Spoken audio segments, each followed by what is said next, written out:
ជួបហើយស្លាប់រួចយើងកុំគិតអីធ្វើឲ្យល្បាញល្បីនៃជាណាចក្រកម្ពុជា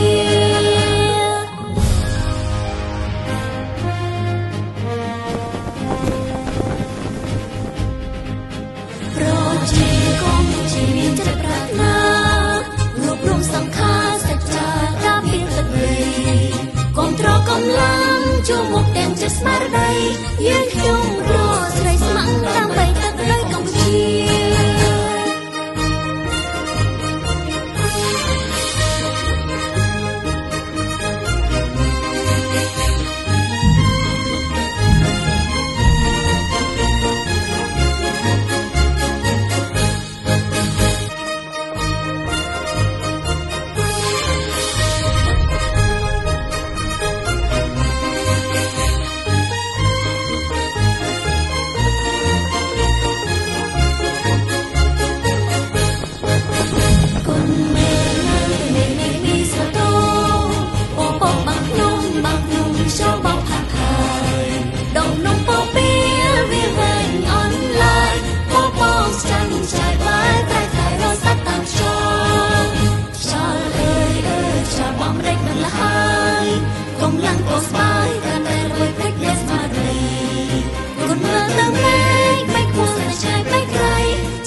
រត់ចូលសំដៅ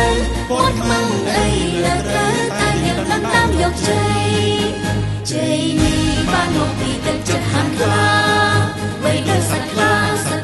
ស្វែងរកចំណីបើបានជួបហើយស្លាប់រួចយើងងប់គិតអីធ្វើឲ្យល្បាញល្បីនៃជាណាចក្រកម្ពុជាប្រជាកម្ពុជាមានចិត្តប្រាថ្នារួមរំសង្ខារសច្ចាការពារទឹកដីកម្លាំងជួមុខទាំងចិត្តស្មារតីយើងខ្ញុំ